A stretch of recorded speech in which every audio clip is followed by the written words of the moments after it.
tell somebody. This is the best thing I've ever seen. That. Let's talk about that. Listen to this.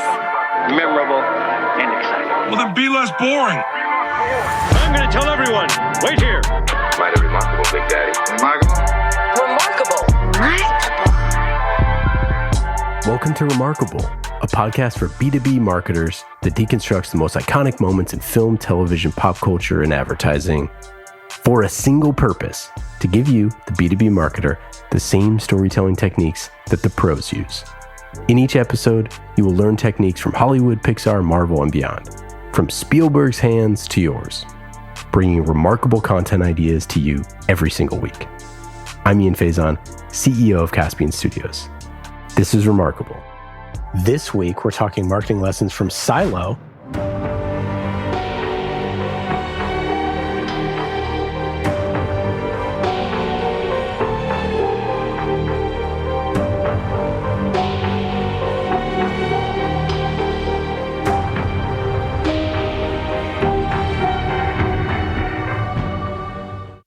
With the help of our special guest, Chief Strategy and Partnerships Officer at Totango, Karen Budell. Karen, how are you? I'm great, Ian. So happy to be here. Finally, I think this is our third attempt after a few Wi-Fi snafus. So thanks for having me on. That's right. The listeners don't know this, but Karen is the hardest woman to track down for this podcast. But here we are. We bring her straight to your ears. Yes. It's actually fitting, I think, because we're going to talk about Silo, Right. where IT kind of is in charge. And let's just say I wish maybe I had a direct link to IT to get on this show sooner. Indeed. That's great. Yeah, thrilled to have you on the show today. So why the heck did you pick Silo to talk about?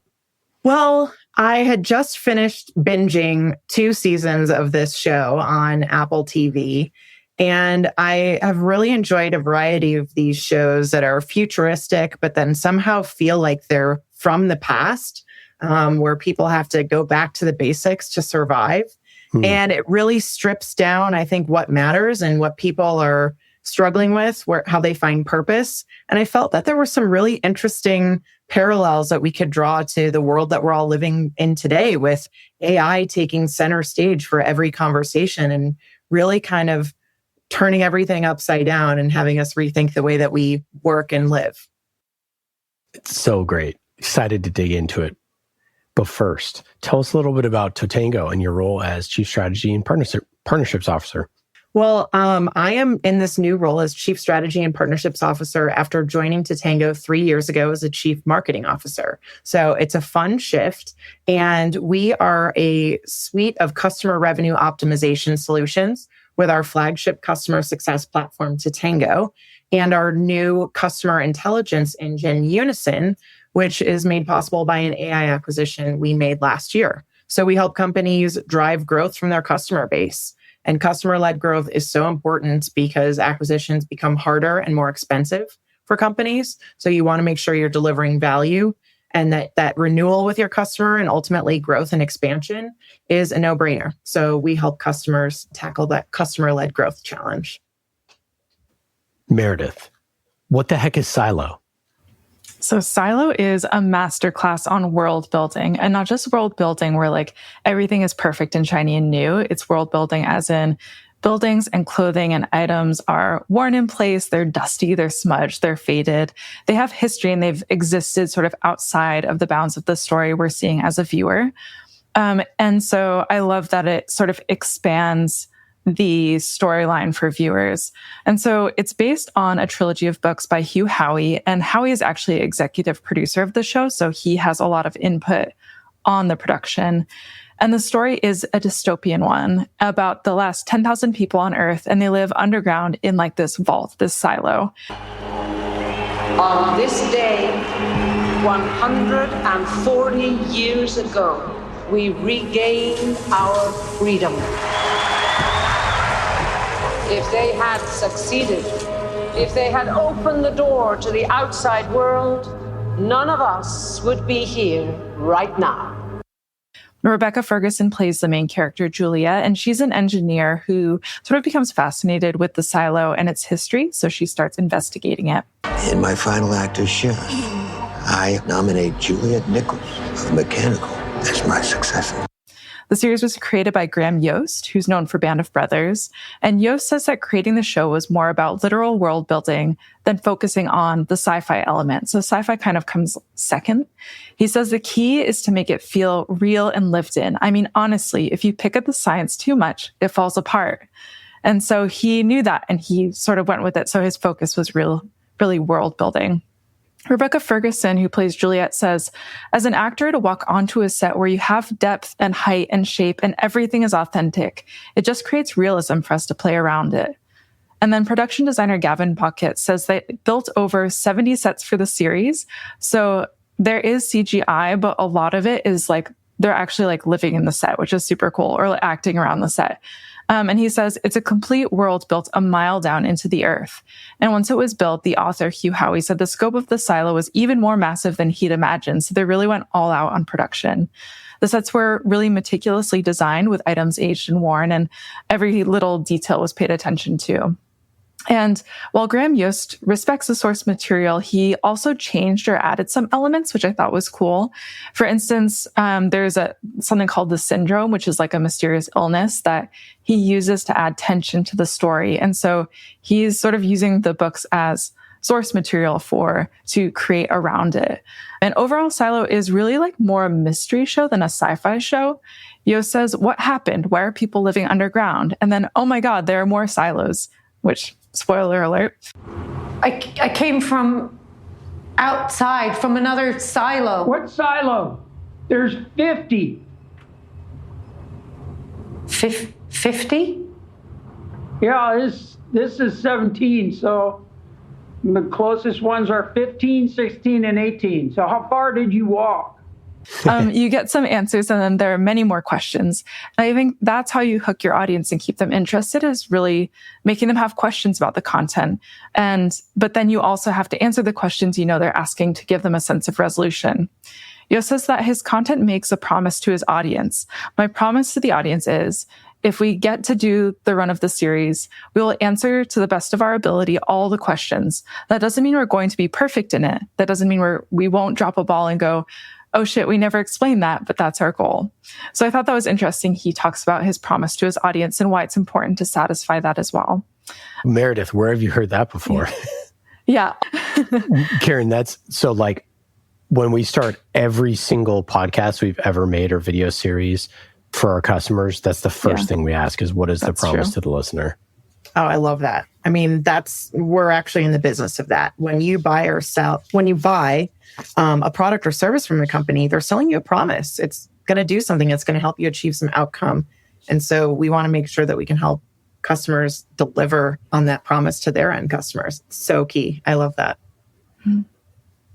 Yeah, absolutely. And also, Karen, I'm wondering what sort of marketing lessons you saw in Silo that you could share with listeners. Well, I think first and foremost, we're kind of, if you look at LinkedIn on any day of the week, something's dead or something's dying. And I think it's safe to say that the old playbooks that got us here aren't working today and aren't going to get us to where we need to go tomorrow. So the notion of these people living in the silo in this world, they're kind of believing the playbook that was set out by the people that built it and started this civilization, if you will. If you boil the pact down to one rule, it's do not say you want to go outside, or you will go outside. And so they just kind of go along blindly believing and following these playbooks. And it's characters like Juliet and the sheriff and sheriff's wife before her that basically just question and have curiosity, which is a dangerous quality to anyone that lives in the silo. Have you ever wondered what was on the servers they erased and the books they burned? If it was even the rebels that did it? And I think that is one of the most important traits of a good marketer is curiosity. Of anyone living and working in today's world, actually. You want to be curious, play around with all of the LLMs that are available to you. Question what it is that, why did your buyers buy today? What's changing in their world? I'm a former journalist, so, the questions are key. Who, what, where, why, when, how. Like, you want to constantly have that curiosity driving the way that you market and the way that you evolve your business. Yeah. So my first takeaway from the show is that Rebecca Ferguson's amazing. And she's also really creepy.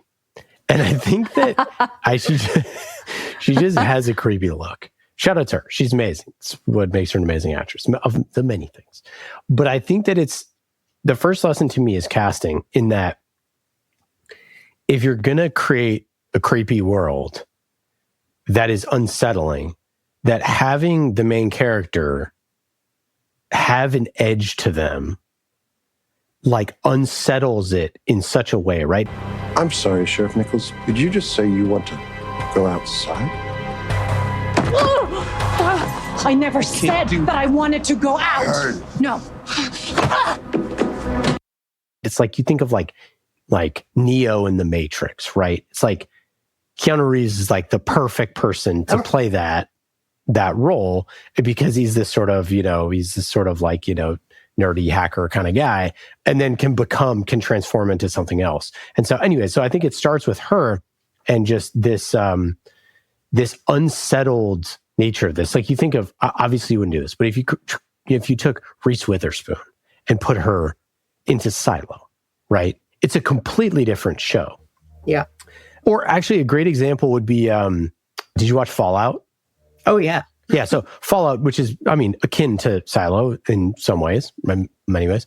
The lead actress in that, who's fantastic, is very doe-eyed, is very sort of innocent, and it makes a completely different thing. So anyways, my point being is that whose lens you are looking through into the story is so important if you're trying to tell a story about a certain type of person, right? 100%. And just a small sidebar on Fallout, that would not be the show it is without Walton Goggins as well. Yeah. So, you're spot on. It parallels to marketing, right? Who you cast on your team is so key, especially for today, and kind of building that ensemble so that you've got the right players and seats. A lot of teams have, gone through a lot of change and evolution in the last couple of years, either growing or shrinking or trying to be more efficient. Teams now have AI agents on the org chart. That's a hot topic. So you got to have the right folks in the right seat. I love that. I love that lesson. Yeah. I think the second lesson there is, who is on the poster? Who is on the thumbnail? And Silo has amazing visuals. Yes. And that does not work without her. She is in the center of every single, thing. And again, it's like a futuristic thing. She has to kind of look futuristic, right? Yeah. Like, you can't choose someone who's not like that. And her acting and her appearance and the way that they portray her, as someone who, if you're like, this person's going to question authority, you're like, yeah, of course. Right. You can see that in a second. And some of the later stuff that they do, the truth will surface type stuff, is like stunning visuals. Yeah. And that starts with her. But I think the other piece of that is they convey exactly what this world is in a thumbnail. And they're so good at it. The visuals are just absolutely stunning. And you have to for this type of show. Yeah. Well, I think, did you refer to Juliet, or the actress, as kind of creepy to some degree? I think as you were talking, what it made me think about is she and many of the characters don't really smile. There's not a lot to smile about. So there's a lot happening under the surface. They don't show a lot of emotion in their face. They're pretty stoic. And the other thing that I have a lot of questions about and want to know about Juliet and this main character is the tattoos that they chose for her character are so unique and interesting. And some of them are just really intricate line art, shapes and drawings. And I feel like there's a story there that we haven't yet gotten to by the end of season 2. So I'll try and, keep any spoilers to a minimum, but I want to know more about that. What's behind her tattoos? It's a great point. The smiling thing is a great point. And it reminds me, have you ever seen, there's this study about smiling. I forget I don't know. We'll have to look this up. That basically, like, for primates, if you smile, that means you're like not a threat or something like this. And so there's someone who wrote like a book, like The Art of the Smile or something like that, or something. Anyways, that basically disarms people if you smile, right? because obviously it's like the universal, like babies smile, you smile at babies, like it's the universal thing, right? But I was thinking about that as it relates to this show, where you see this image of her, very creepy, stoic, non-smiling. And you think about your B2B content and you're like, what am I trying to convey in this still, right? How much to even take it further? I bet you the photo shoot that got those stills of her was probably extensive, right? Whereas in B2B, what do? Take your headshot and slap it on there. That's it, right? Like, heaven forbid you take that customer study and say, hey, we're going to send a photographer out to take 30 photos of you doing a bunch of different stuff, because that photo for our main customer story, right? The most important customer story, the biggest customer we ever got, who's going to be headlining our conference and all this stuff. We're going to slap the same photo that is on their LinkedIn on everything else. Not to say that that's right or wrong, but like, are we really thinking through that stuff? Whereas for the production of Silo, I guarantee you that they meticulously thought about that exact shot of her in the helmet, like a lot. Because we know that, because they built an entire underground world. So of course they did, right? Yeah. Now you're making me rethink my LinkedIn profile shot. Maybe I need to go take 50 more images and have something that speaks a little bit more to what I bring to the table. What do you think, Ian? Should we redo our headshots? Me too. I just redid it not too long ago by accident, because I went to an event, shout out to Qualified, their event, they had some headshot people. I'm like, I have a $3,000 camera sitting in front of me. I could just turn it on and shoot photographs of myself. I could, like, you know what I mean? We have like, what are we doing here? And I don't have like a portfolio of those. Anyways, you're right. We don't even, it's an afterthought for ourselves, right? I didn't know that we're on this topic. I think it's worth discussing further. I used to work in magazines, and we would send, when we would do a cover shoot, we'd send a photographer out, and the feedback that we would get when you send a photographer out to shoot someone and they show up in print and they see the magazine for the first time was like unlike anything you could imagine. Like, it was like both heartwarming and mind-blowing, and like, it was crazy. It was crazy to see yourself on a magazine in print. It's 10 years ago, was like stunning. And I'm like, you think of how much do we go that extra mile for our customer stories, for the stories that we're telling, who are, people being generous with their time? Like, no way. No, but you just brought me back about a dozen years ago. I was the chief content officer of a publication and digital media house in Chicago called Imagination Publishing. And we did 50% of our revenues in custom magazines. Yep. For everything from associations to businesses. And you're right. I mean, it was beautiful. And our art directors and creative directors, myself and some of the editors, we would print out every page before we sent it to press and look at the layout, look at the images. It goes a long way. That tactile feeling of having that finished magazine in your hand just you can't beat that. And then you also reminded me of another project I worked on when leading the renaming, rebranding, and repositioning of SurveyMonkey to Momentive. Yep. It was back in 2021 when we made the reveal. We chose a few customers to feature on the new website, and we sent video crews and photographers there because the new brand visual style and identity was really unique for the way that we wanted to display portraits of our customers to position them as experts.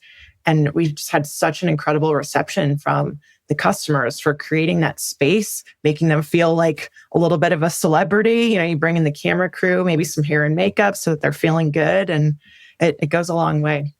It goes a really long way.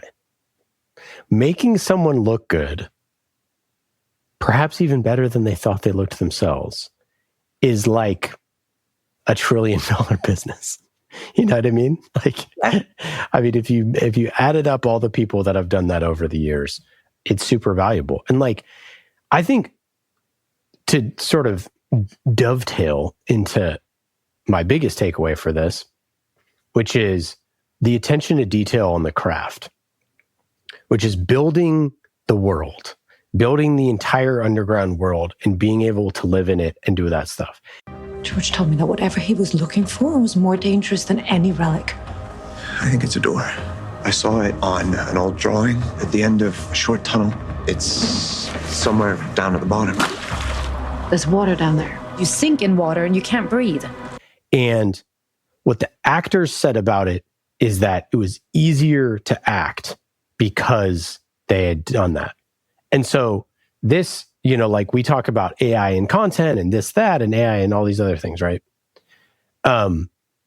If you flip your thinking and you say, am I creating the circumstances and the environment in which people can now do better work than they used to do, you're on the right track. If it's worse, then you're on the wrong track. And like something like Silo, it's easier for all of them to get in character, to do great work. It's easier to feel lived in. It's part of the world that they want to build. It's the creator's choice to do all that stuff. Yes, it costs a lot of money, but like there is an alternate universe where this show is way worse because they didn't do all those things. And like sometimes it's, creating 70 sets, right? And sometimes it's not. But I think that it's important that like that is in service to making something great and figuring out what you need to do to be in service of something great. Well, you are making me think of the world that we're living in now as marketers and go-to-market execs, which is if AI is disrupting most industries and is kind of providing a little bit of a level set, if you will, if you use the tools well, brand becomes a differentiator again. That world that you create for your customers, the experience that you provide them through all the different touch points, whether that's with your team, with some type of community element or the content, that's what helps you stand out. That's what makes people feel like they can be part of a movement to, get the job done or become an expert in their own field. And that's the way that I think a lot of companies are starting to stand out. And we've seen some interesting breakaway cases with that in the B2B space, I think, over the years. But, back to my previous point about all the playbooks being dead, you hear about it all the time, right? The cold emails and just no personalization, no bringing that world and that unique company voice to the end recipient. Like, you're just gonna get looked by. You need to create a unique world for your company, for your customers. I think that's the thing that's the moat, I think, for today's brand. Yeah. I think another thing is just about the idea of like questions and asking the right questions, but also like creating more questions. That I think because they're trying to open up this world, like starting super small and then opening it up one step at a time, which is like what every good world building, story does, from Harry Potter to, whatever. It keeps it really condensed for you. And I think that that's like, a lot of times you take like an ebook or like a white paper and you're like, this is just all the information in the world like that I need to consume right now. And it is simply too much, right? If season 1 of Silo was all of the things that are happening, it's not interesting. But if you start with a condensed worldview of like, is there a secret that this person, is there a mystery? And like, is there a single mystery? Like, why are we here? Which is sort of a big, I guess, mystery in life. We do not know who built the silo. We do not know why everything outside the silo is as it is. We do not know when it will be safe to go outside. We only know that day is not this day. Juliet Nichols, have you any last words? I'm not afraid. But I think that in B2B storytelling, it's the same way. It's like start with the single question and then piece out all the other questions rather than like, the 70-page guide to everything you need to know about this, which I literally wrote a 69-page guide to serialized content. So, Ian, listen. But I feel like I did it in a sequential way. That I think that that's a much better use of your time is to like bring them in with a single thing. And like, if you look at what AI does right now with ChatGPT.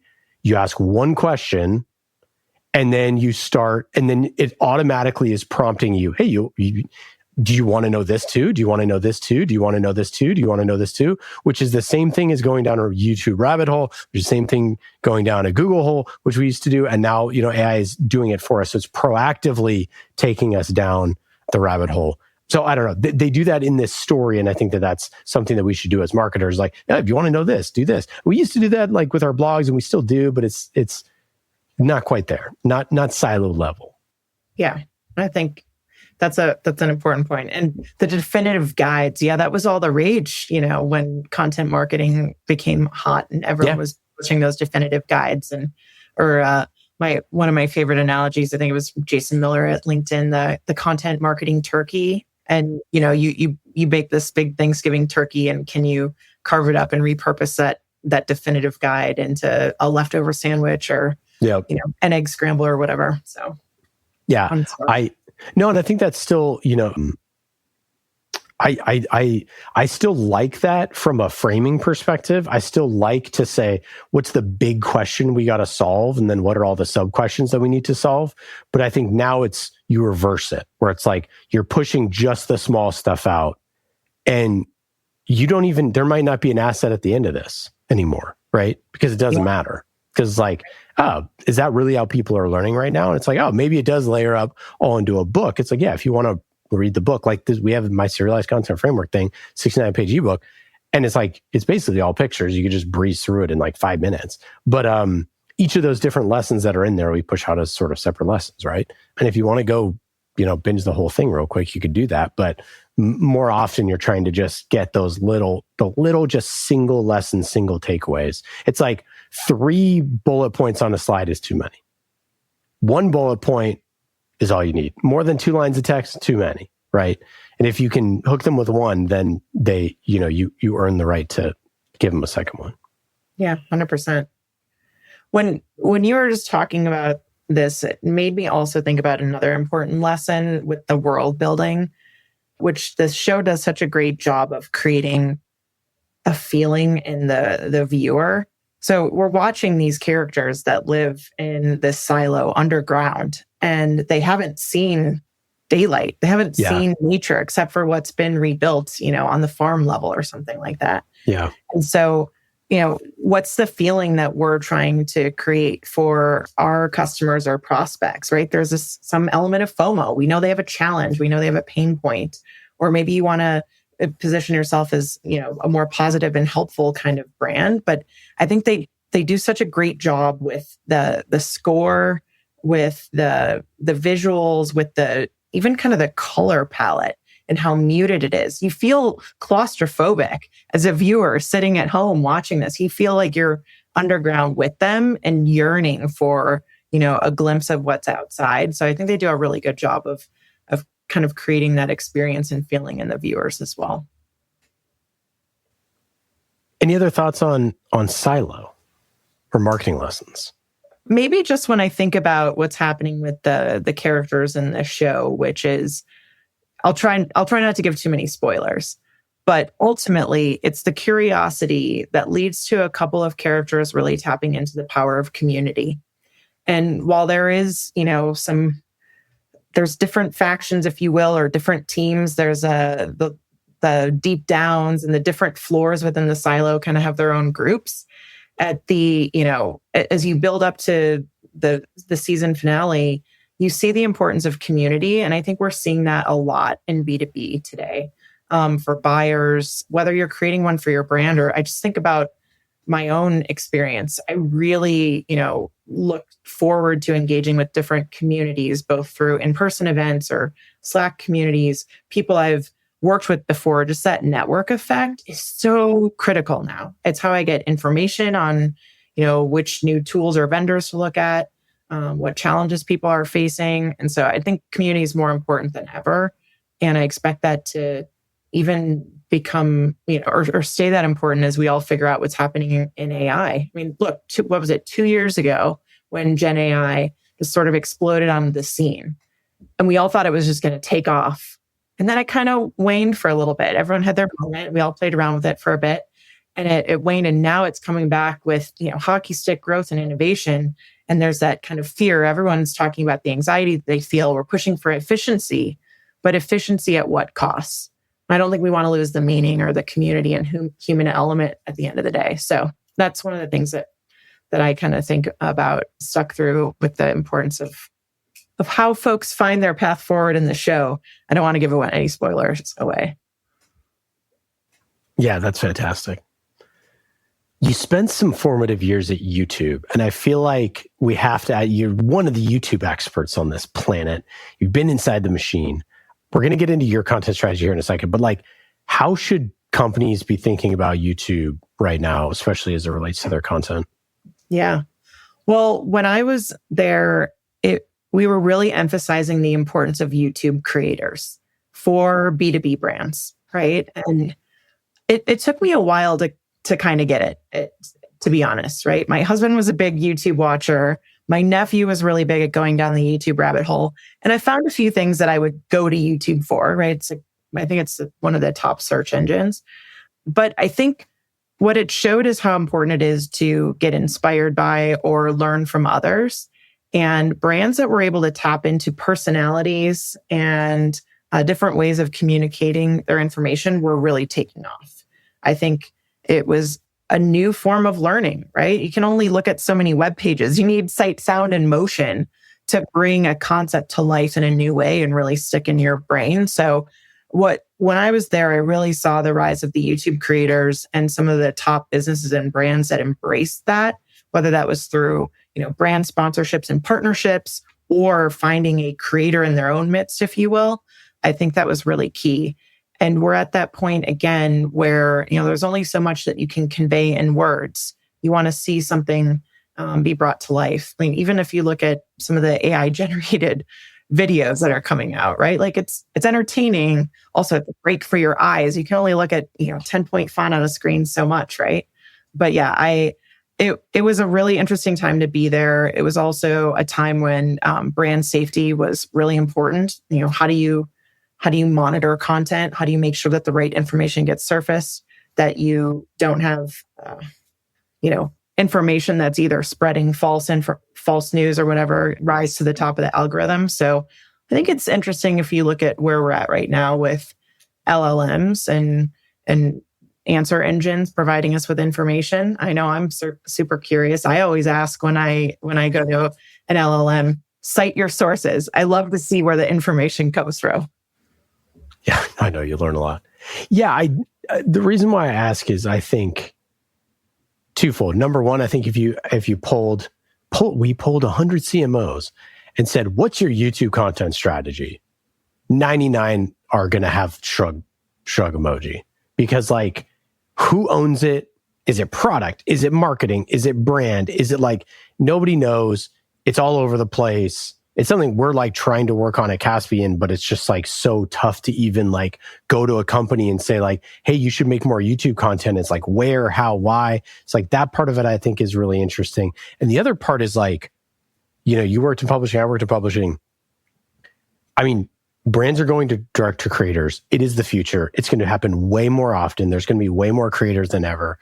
There already are. The tools are way better for creators. Like if you read the tea leaves, way more brands are going to be partnering with creators. Like, so, those two things, it just like, it leads to YouTube being far more important to B2B in the next 10 years than arguably any other channel other than, the actual LLMs. Yeah. And that shrug emoji, I mean, how many marketers would say their YouTube strategy is publishing their on-demand webinars? Oh, totally. And then right? No, and your product videos. And your product videos. I'm like, product videos, walkthroughs. And I mean, to your point earlier, it's like you publish an on-demand webinar, just give them everything. Here's the whole book, the whole discussion on a topic, versus more engaging way of giving little snippets or short stories and interludes. Yeah, let alone TikTok, let alone, shorts, let alone reels. You know what I mean? Just like, hey, well, like, I mean, it would be catastrophic if you did a YouTube audit for like, for companies on their YouTube channel. Oh, I know. Yeah. But you see video becoming more important on LinkedIn. And to your point about creators, and I think that's going to be a path forward. It's challenging. The founder CEO story and voice is so key, as you know. But I think we're gonna see more of that. I personally love when companies have a really engaged product leader or marketer that loves to get out there and share tips or best practices with folks. I was going to say product walkthrough, but in a more engaging way that really knows how to break it down. And we want to bring it back to cold outbound. Some of the things that have caught my attention in my own inbox is when someone will send me a short, like 90 seconds max video that shows they know me or gives me some little nugget of insider information. Shout out to Qualified. You mentioned him earlier, but our CSM there will send me a 3-minute video mapping to how much pipeline was driven from using Qualified on our website. And I'm like, thank you. You just saved me, 20 minutes of poking around Salesforce. I love this. So all about that short snippets of value delivery and the outcomes that we achieve. So I'm excited to see more video, I hope. But yeah, so you got to wrap your arms around the production. I think that's where a lot of people just shrug or get scared because they don't know where to go next. Yeah. And I think part of the reason why is at the end of the day, and now more than ever, your strategy is make great individual videos. It's not hey, what's your holistic large level strategy? It's so tactical. It's like every video has to be great. Otherwise, there's no use doing it. That's like completely different from where we used to be, where it's like every blog post has to be 60% good. It's like now the opposite. It's like, oh, if you make a video, you better make a great one because otherwise it won't go to anyone. And that's just like, again, that's like completely different than it used to be, right? Like that's, anyways. We are in a great period of unlearning and relearning. I mean, I think that's what's exciting to me. You talk about, being curiosity. That's your superpower these days. And everything, it's like you just have to, the half-life of all this stuff is just like falling off a cliff, right? Where you're like, what's the half-life of your content marketing strategy from 10 years ago? It's like, what's the half-life of, all these different things? It's just absolutely completely upended, which is exciting. Yeah. It's like, it's even harder for marketers, but it's even easier to, dig in and learn because you're starting from scratch, for better or for worse. Yeah. As a CMO turned chief strategy officer, I'm just curious, like how does that change your perspective on things? How does it change your perspective on your relationship to brand and content? Well, I spent the first almost 3 years at the company really figuring out how do we shift perceptions about Totango and who we are as we're evolving, as customer success is evolving and going through a lot of self-reflection, if you will. And so a lot of that strategy was tapping into partners, customers. I run our customer advisory board, and that is a wealth of information and insight, meeting with those leaders every quarter, seeing what they're struggling with, where they're finding success, and then tapping into other leaders in the community, thought leaders, honestly, working with competitors. I've been on Zoom calls before with other competitive leaders in the space, and it's all about learning and sharing. So I would say what I take into my new role is I'm very much focused on creating partnerships with both our customers and new businesses that we haven't worked with together. And so how we show up and the way that we present ourselves in market at events or through content, I'm kind of riding off of that wave, if you will, of what we've built over the last couple of years. And so I think it's key because you want to partner with other companies that have maybe shared values, shared mission, complementary strategies. So I couldn't do what I do now without relying on that underlying marketing and content strategy. Yeah. What's working for your audience? Well, just to go back to the importance of the human element in this age of AI, events have been really big for us. And just even recently, everyone's doing them. So I guess they're probably going to run its course soon, but small dinners with peers around a shared topic or challenge. That has been so excellent for us to make connections with prospective buyers, with current customers, So we just had a couple of dinners in the Bay Area and one in Austin. But I also think of the way that we rethought the way we showed up at an industry conference back in late April, early May, where we brought the Totango rebrand to life through our tagline of revenue on repeat. And we showed up by creating a pop-up record store because we are in the business of helping companies, drive more predictable recurring revenue.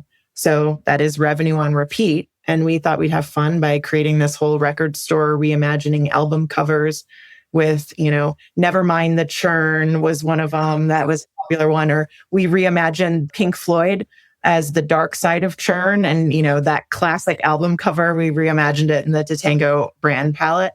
And I will just say what we did there was we created an experience that got people out of the kind of, zombie in the conference room where we all go to session this and that. And people just had fun engaging and flipping through the record bins that we created. So I think experiences are going to matter more than ever right now, where everything might start to look the same. If everyone's using the same LLMs to create their content, you're going to stand out probably with video or an experience these days. So events were big for us. And our customer advisory board, creating that sense of community and a safe space for revenue leaders to get together and talk about what is not working for them, or where they found a glimmer of hope and green shoots and they're ready to invest more. Those have been really special ways to tap into our audience and provide unique experiences. Karen, it's been wonderful having you on the show. Fantastic. I'd want our listeners to go check out Totango, tell your chief customer officer, give them a nudge, go tell them to check y'all out. Is there any final thoughts or anything you have to plug? No, but I'll leave you with a question, I guess, that has me thinking about season 3. Like, how much power does IT really have these days? And I'll just leave it at that. But I'm excited for the new season to drop. It truly is the $1 trillion question. Karen, wonderful. Thanks again and talk soon. Thanks so much, Ian. Great to be on. Well, that's it for today. I hope you got some good ideas for your B2B content. Thank you for listening to Remarkable. I'm Ian Faison, CEO of Caspian Studios. Remarkable is created by the team at Caspian Studios, B2B podcast as a service. Caspian also creates fiction series for B2B companies, so if you want a business thriller, you can learn more at caspianstudios.com. Hollywood-style storytelling for B2B. And in today's episode, you heard from myself, Ian Faison, and Meredith O'Neill, senior producer here at Caspian Studios. Remarkable was produced this week by Meredith O'Neill, mixed by Scott Goodrich, and our theme song is Solomon by Falak. Be remarkable and rise above the noise.